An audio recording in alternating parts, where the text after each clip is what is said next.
Assalamualaikum warahmatullahi wabarakatuh. Kali ini saya Mila Aswarina dan rekan saya Juliana Dwi Saputri akan menjelaskan materi pada bab 15, yaitu tentang utang pemerintah. Pada tahun 2001, utang pemerintah Federal Amerika Serikat adalah senilai 3, triliun dolar. Jika kita membagi angka ini dengan 276 juta, yaitu jumlah penduduk Amerika Serikat, kita temukan bahwa bagian utang pemerintah untuk setiap orang adalah 11.600 dolar. Namun, jika kita bandingkan utang ini dengan 1 juta dolar yang akan diterima orang tertentu selama masa kerjanya, utang pemerintah tidak kelihatan seperti bencana, walaupun kadang dibuat seperti itu. Salah satu cara untuk menilai besarnya utang pemerintah adalah membandingkannya dengan jumlah utang negara-negara lain. Tabel di bawah ini menunjukkan jumlah utang pemerintah dari 19 negara utama yang ditunjukkan sebagai presentasi dari GDP setiap negara. Di puncak daftar itu adalah negara pengutang terbesar, Jepang dan Italia, yang akumulasi utangnya melebihi GDP tahunan. Paling bawah adalah Norwegia dan Australia, yang akumulasi utangnya relatif kecil.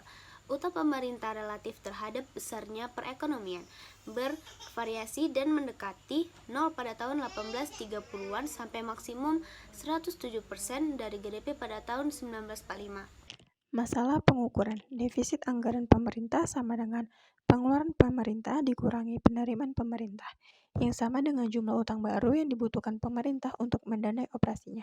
Sebagian ekonom percaya bahwa defisit yang pada saat ini diukur bukan merupakan indikator yang baik dari sudut kebijakan fiskal. Mereka percaya bahwa defisit anggaran tidak secara akurat mengukur dampak kebijakan fiskal terhadap perekonomian dewasa saat ini, atau beban yang sedang diberikan kepada generasi pembayar pajak masa depan. Yang pertama, inflasi. Pengukuran yang paling tidak kontroversial adalah koreksi terhadap inflasi. Hampir semua ekonom sepakat bahwa utang pemerintah seharusnya diukur dalam bentuk real, bukan nominal. Defisit yang diukur seharusnya sama dengan perubahan utang real pemerintah, bukan perubahan uang nominal. Defisit anggaran yang biasa diukur tidak mengkoreksi inflasi. Contoh, untuk melihat seberapa besar pengaruh kesalahan ini, asumsinya utang pemerintah real tidak berubah. Anggarannya seimbang. Dalam kasus ini, utang nominal harus naik pada tingkat inflasi, yaitu delta D per D sama dengan Pi, di mana Pi adalah tingkat inflasi dan D adalah stok utang pemerintah. Ini menunjukkan delta D sama dengan Pi D. Pemerintah akan melihat perubahan utang nominal delta D dan akan melaporkan defisit anggaran sebesar Pi D. Jadi, sebagian ekonom percaya bahwa defisit anggaran yang dilaporkan berlebih besar Pi D. Yang kedua, aset modal. Penilaian akurat atas defisit anggaran pemerintah memerlukan perhitungan atas aset pemerintah serta kewajibannya. Biasanya, ketika mengukur utang pemerintah secara keseluruhan, kita seharusnya mengurangi aset pemerintah dari utang pemerintah. Karena itu, defisit anggaran seharusnya diukur sebagai perubahan utang dikurangi perubahan aset. Kemudian yang ketiga, kewajiban yang tidak dihitung. Defisit anggaran yang diukur adalah keliru karena mengabaikan beberapa kewajiban pemerintah yang penting. Contohnya, pensiunan pegawai negeri. Pegawai negeri memberikan jasanya kepada pemerintah saat ini, tapi bagian kompensasi mereka dipotong untuk masa depan. Pada dasarnya mereka memberikan pinjaman kepada pemerintah. Membayar pensiunan tersebut tidak jauh berbeda dengan utang pemerintah. Namun, kewajiban itu tidak dimasukkan sebagai bagian dari utang pemerintah dan akumulasi kewajiban ini tidak dimasukkan sebagai bagian dari defisit anggaran. Kemudian yang keempat, siklus bisnis. Banyak perubahan dalam defisit anggaran pemerintah secara otomatis menanggapi perekonomian yang berfluktuasi. Misalnya, ketika perekonomian mengalami resesi, pendapatan akan turun, sehingga kemampuan seseorang untuk membayar pajak akan berkurang. Laba juga turun, sehingga perusahaan membayar lebih sedikit pajak pendapatan. Semakin banyak orang yang tergantung pada bantuan pemerintah, sehingga pengeluaran pemerintah naik dan defisit anggaran akan meningkat. Perubahan otomatis dalam defisit ini karena pemerintah meminjam lebih banyak ketika resesi, menekan penerimaan pajak, dan mendongkrak pengeluaran pemerintah. Pemerintah biasanya menghitung defisit anggaran yang disesuaikan secara siklis.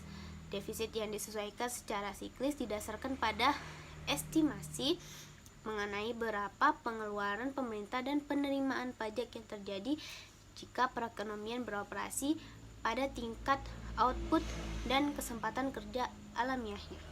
Defisit yang disesuaikan secara siklis adalah ukuran yang berguna karena mencerminkan perubahan kebijakan tetapi bukan tahapan dari siklus bisnis saat ini.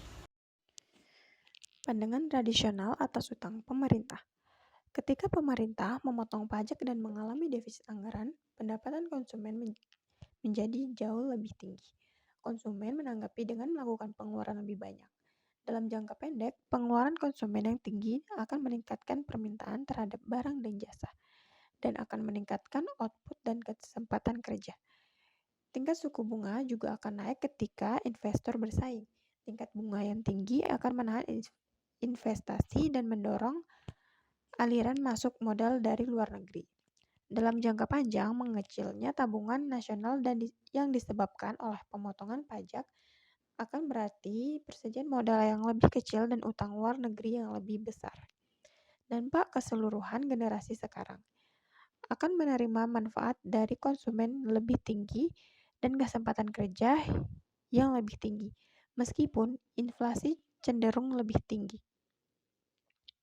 Generasi mendatang yang akan menanggung lebih banyak beban dari defisit anggaran. Mereka akan dilahirkan di negara yang memiliki persediaan modal yang lebih kecil dan utang luar negeri yang lebih besar. Pandangan Richardian ekuivalensi disebut juga sebagai ekuivalensi Richardian. Konsumen melihat ke masa depan sehingga pemotongan pajak dengan sendirinya tidak akan mendorong pengeluaran konsumen yang tinggi untuk masa sekarang. Konsumen mendasarkan pengeluaran tidak hanya pada pendapatan sekarang, tetapi juga pada pendapatan masa depan yang mereka harapkan. Logika dasar ekuivalen Richardian.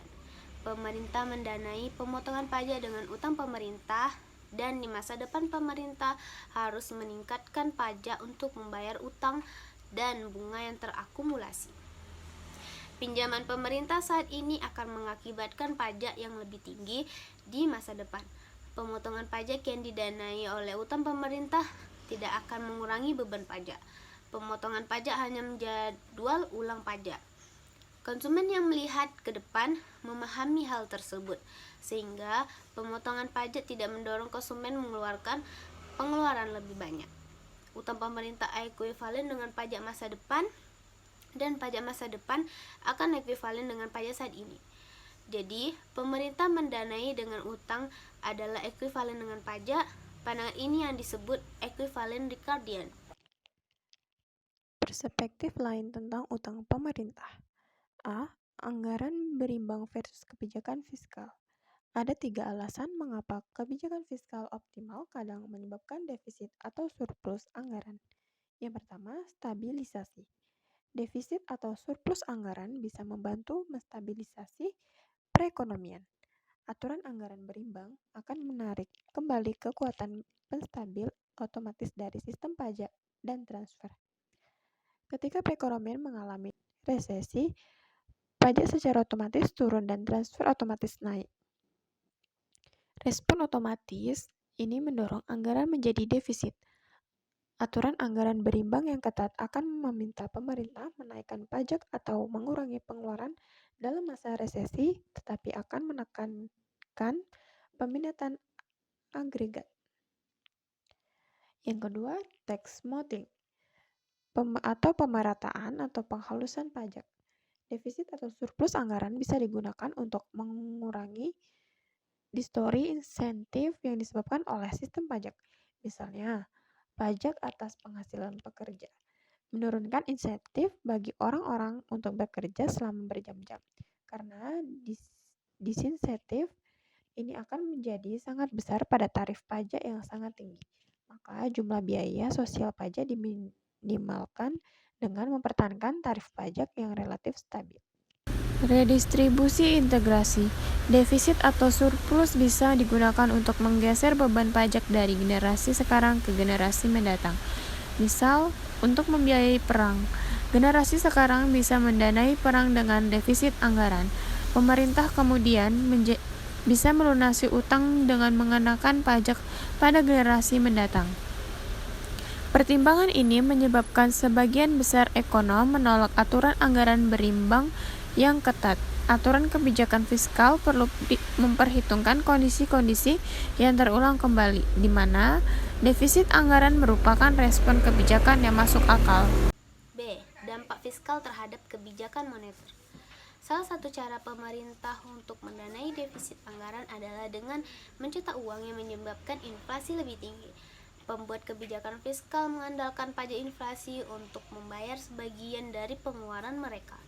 Tingkat utang yang tinggi mendorong pemerintah menciptakan inflasi, dan sebagian besar utang pemerintah dispesifikasikan dalam bentuk nominal. Maka nilai utang real turun ketika tingkat harga naik. C. Utang dan proses politik. Kemungkinan mendanai